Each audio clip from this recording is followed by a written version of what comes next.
Nah, pada kesempatan kali ini, tujuan instruksional kuliah kita yang harus kita capai ada 3. Yang pertama itu melakukan pendugaan data dengan baik. Jadi, kami harap mahasiswa mampu melakukan pendugaan data dengan baik. Kemudian yang kedua, mahasiswa mampu menghitung pendugaan titik dan pendugaan selang atau interval.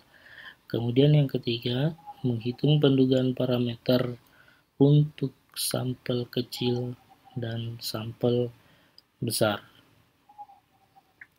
Nah, pada kesempatan kali ini, khusus sebelum kita lanjut ke materi tentang pendugaan titik dan pendugaan selang, kita harus memahami dulu.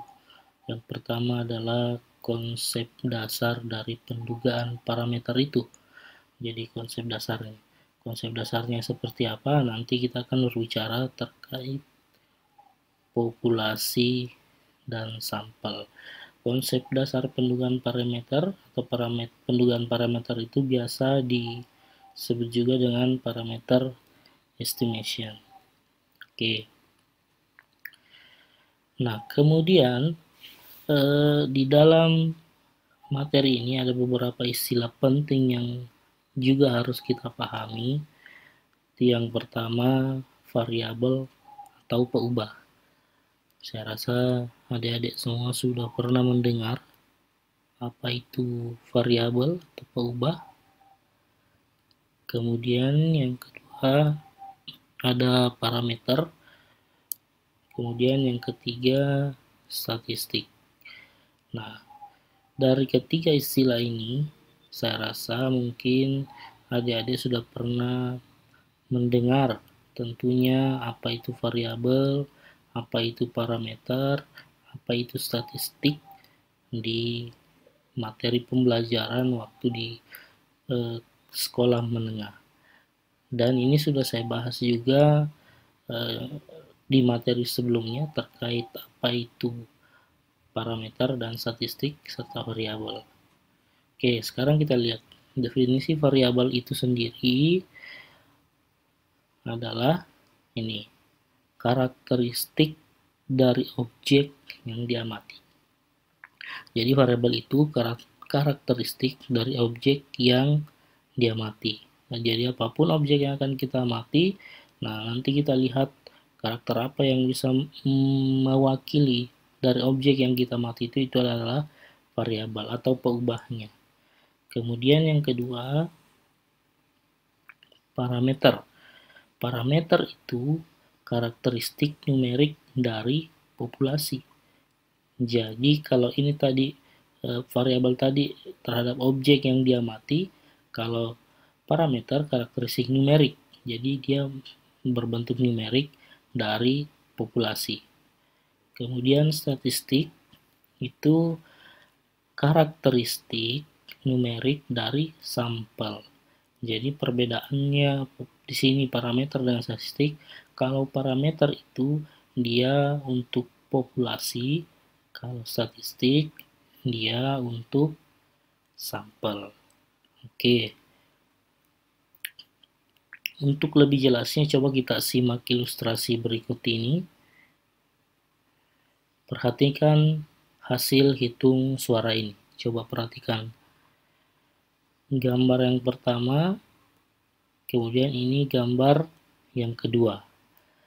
Dari gambar yang pertama, gambar yang kedua, ini untuk gambar yang pertama itu merupakan gambar quick count dari hasil hitung suara Pilkada Kabupaten Wajo tahun 2018 ya kalau tidak salah. Ya.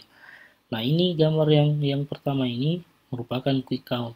Kemudian gambar yang kedua ini merupakan real count. Ini hasil akhir dari KPU. Nah, untuk apa kita menampilkan gambar ini? Inilah yang akan menjadi ilustrasi kita apa sebenarnya keterkaitan antara parameter dan statistik. Seperti itu, beserta variabel. Tadi istilah yang kita gunakan. Oke, perhatikan. Dari gambar tadi itu, kita misalkan populasinya adalah seluruh pemilih. Jadi seluruh pemilih untuk pemilihan pilkada tersebut. Kemudian dari populasi atau seluruh pemilih tersebut, kita ambil sebagian pemilih atau sampel dari keseluruhan pemilih tersebut. Kita ambil sampel untuk mewakili suara-suara di setiap wilayah misalnya. Nah, dari sampel ini dengan melakukan proses perhitungan sesuai dengan perhitungan yang akan kita gunakan nanti, muncullah yang namanya quick count. Jadi gambar quick count tadi itu atau hitung cepat itu diambil data dari sebagian pemilih. Maksudnya sebagian bukan seperdua, tetapi kita ambil sampel, itu maksudnya. Sebagian bukan seperdua maksudnya di sini. Sebagian maksudnya beberapa sampel di setiap titik mungkin, di setiap titik tertentu wilayah. Nah, itu yang kita ambil, kemudian kita lakukan perhitungan pendugaan titik, lahirlah yang namanya quick count. Seperti itu. Kemudian, kalau misalnya populasi yang mau kita hitung berdasarkan rumus perhitungan suara, nah itu yang lahir bukan quick count namanya, tetapi namanya real count atau perhitungan KPU. Tetapi untuk perhitungan populasi atau seluruh pemilih tentunya itu kan memakan waktu yang banyak, makanya kita gunakan yang namanya pendugaan parameter. Nah, dengan pendugaan parameter kita bisa melakukan yang namanya perhitungan quick count, perhitungan cepat dengan mengambil sampel dari seluruh populasi. Kita ambil sampel. Nah, kemudian apa yang menjadi interest kita di bagian ini? Tentu quick count inilah yang hasil quick count ini yang menduga hasil real count-nya nanti. Jadi berapa yang dihasilkan dari quick count itulah yang menduga akan karakteristik numerik dari real count. Jadi quick count adalah dugaannya dari real count. Seperti itu. Jadi quick count yang menduga, real count yang diduga. Dari quick count ini, apa perbedaan quick count dengan real count-nya nanti ini? Tentu quick count itu merupakan statistiknya, sedangkan real count adalah parameternya. Jadi statistik ini yang menduga parameter yang diduga. Jadi ini tadi sesuai dengan materi kita tadi, pendugaan parameter. Jadi kita harus mencari statistiknya supaya parameternya bisa diduga. Makanya di materi ini kita harus mencari nilai statistik supaya bisa kita lakukan pendugaan terhadap parameter ini. Nah, begitu. Jadi konsep ini sebenarnya yang digunakan oleh survei suara itu yang untuk melakukan perhitungan cepat. Nah, gitu konsepnya. Jadi konsepnya tidak lepas dari konsep pendugaan parameter. Nah, kemudian kita coba ilustrasikan lebih detail seperti ini. Kita misalkan calon pilkada kita notasikan dengan calon A dan calon B. Jadi misalnya ada dua calon. Kita misalkan calon pertama itu calon A dan calon B. Kemudian peubahnya atau variabel X-nya kita tentukan adalah suara pemilih sah. Jadi semua suara yang sah itu merupakan variabel X. Nah, di sini ada syarat. Variabel X itu bernilai 1 jika untuk calon A dan bernilai 0 untuk calon B. Jadi maksudnya X itu tadi ada suara sah, tapi dia X itu bernilai 1 ketika variabel X ini memilih calon A, tetapi kalau dia memilih calon B, itu nilainya 0. Seperti itu. Artinya kita mau fokus untuk mencari pendugaan suara untuk si calon A. Nah, sekarang dari peubah X ini bisa kita lihat tipenya tipe apa. Tipenya adalah tipe kategorik, khususnya dengan kategorik biner. Kenapa kategorik biner? Karena X di sini ditentukan bahwa dia bernilai 1 jika ke calon A, dia bernilai 0 jika dia ke calon B. Karena biner itu kan 1 dan 0. Makanya dia bertipe kategorik biner. Kemudian ketika peubahnya bertipe kategorik biner, kita kan mau melihat bagaimana parameternya. Oke, jadi parameter di sini sesuai dengan yang di contoh ilustrasi ini, parameter yang digunakan adalah parameter proporsi. Kenapa parameter proporsi? Karena kita mau mencari ada berapa banyak calon untuk A dan calon untuk B. Seperti itu. Makanya dia sifatnya proporsi. Proporsi itu terbagi dua, ada proporsi populasi yang dinotasikan dengan P, kemudian ada proporsi sampel yang dinotasikan dengan P atau P. Jadi dari proporsi ini lahirlah yang namanya proporsi populasi dengan notasi P, kemudian proporsi sampel dengan notasi P atau P, seperti itu. Nah, sekarang dari kedua proporsi ini, proporsi populasi dan proporsi sampel, interest kita maunya kemana? Interest kita untuk mencari pendugaan terhadap proporsi populasi ini. Kita mau mencari pendugaan untuk proporsi pada proporsi populasi menggunakan proporsi sampel. Seperti itu. Jadi tadi di sini peubah X bertipe kategorik biner karena ditentukan 1 dan 0, kemudian parameternya proporsi. Nanti kita pakai konsep proporsi sampel dan proporsi populasi. Kemudian kita coba ambil contoh lain, misalnya berapa lama mahasiswa menghabiskan waktu menonton YouTube dalam sehari. Nah, ini merupakan contoh sedikit berbeda dengan contoh ilustrasi sebelumnya. Kita misalkan peubah X di sini adalah waktu menonton YouTube dalam sehari. Dengan kita ambil satuan per jam lah misalnya. Nah, otomatis kita lihat peubah X-nya ini adalah tipenya apa coba? Oke, betul, tipenya numerik. Kenapa numerik? Karena kita akan mencari ada berapa jam untuk peubah X-nya ini. Seperti itu. Nah, ketika peubah X-nya bertipe numerik, kita lihat lagi parameternya, parameter apa? Tergantung apa yang mau kita cari terhadap kasus ini. Misalnya, di sini contohnya berapa lama mahasiswa menghabiskan waktu nonton, berarti kita mau mencari parameter rata-rata. Jadi ada berapa waktu rata-rata yang digunakan. Beda dengan yang sebelumnya.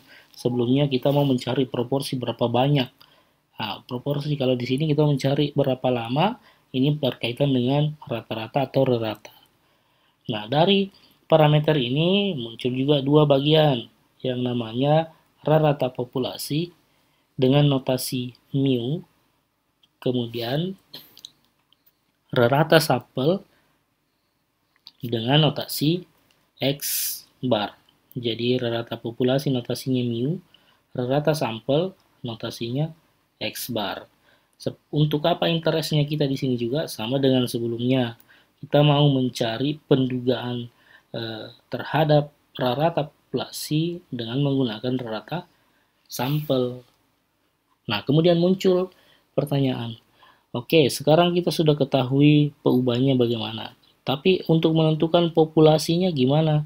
Nah, di sini populasi tergantung si peneliti mau meneliti lingkup apa. Kita ambil contoh misalnya populasinya seluruh mahasiswa Uniprima. Berarti ini mencakup keseluruhan mahasiswa. Boleh juga kita ganti populasinya, misalnya seluruh mahasiswa jurusan pendidikan biologi angkatan 2019. Berarti semua mahasiswa biologi yang angkatan 2019 itu adalah populasi. Untuk sampelnya sendiri, nanti kita tentukan pengambilan sampelnya. Ya, intinya konsepnya sama dengan konsep sebelumnya. Yang berbeda tadi dari segi parameter. Ada parameter ketika kita berbicara proporsi, ada parameter ketika kita berbicara rata-rata. Dari kedua ilustrasi tersebut, kita bisa simpulkan bahwa statistik itu adalah sebenarnya penduga bagi parameter populasi. Jadi, statistik itu merupakan penduga bagi parameter populasi. Jadi, ini parameter populasi yang diduga oleh statistik.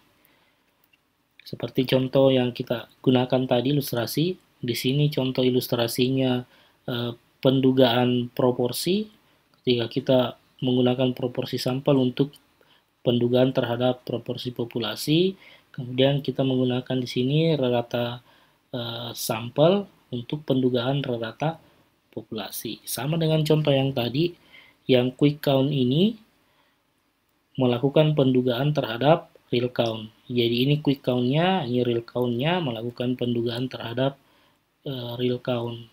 Nah, dari sinilah definisi dari pendugaan titik atau point estimate. Jadi ada titik yang kita lakukan, ada titik yang kita mau duga. Tentu titiknya harus adalah titik yang memiliki sifat-sifat tertentu. Nah, sekarang kita lihat sifat seperti apa yang dimaksud. Sifat penduga titik. Pendugaan titik, kita lihat dulu konsep dari pendugaan titik tadi adalah nilai tunggal yang merupakan dugaan terbaik bagi parameter populasi. Jadi ada nilai tunggal yang dijadikan sebagai dugaan terbaik. Maksudnya dugaan terbaik artinya itulah yang nilainya yang mendekati titik tersebut bagi titik parameter tersebut, parameter populasi. Seperti itu. Nah, kemudian sifat apa yang dimaksud di sini untuk sifat penduga titik? Yang pertama, sifatnya itu tak bias. Artinya dia tidak boleh terbias sifat titiknya.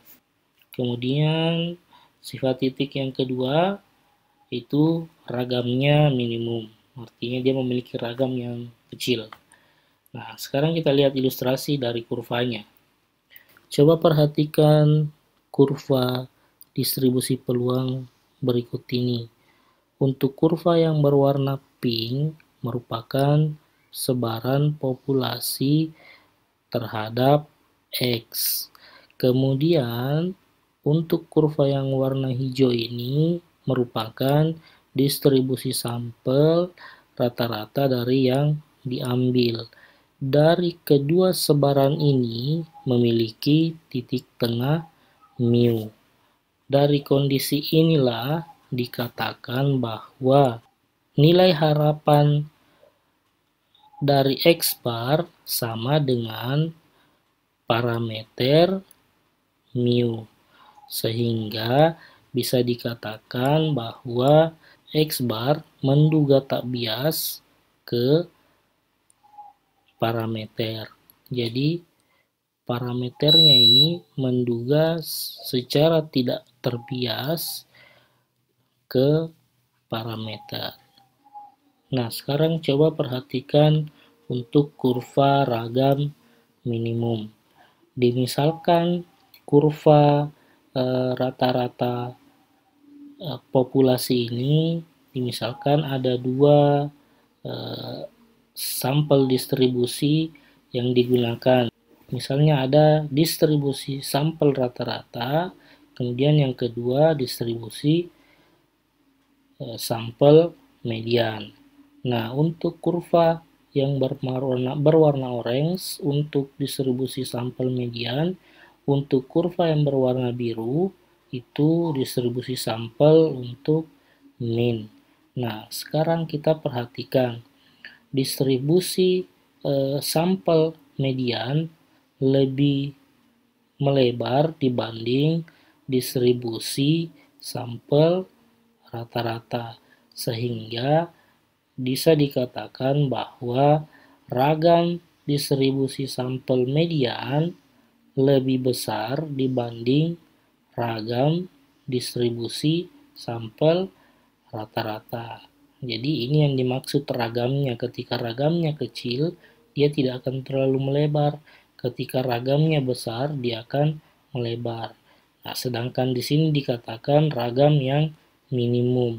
Berarti yang memenuhi ragam yang minimum di sini adalah sampel distribusi rata-rata. Apakah sudah jelas dari beberapa pembahasan pengantar tadi terkait pendugaan titik? Untuk lebih jelasnya kita coba kerjakan contoh soal.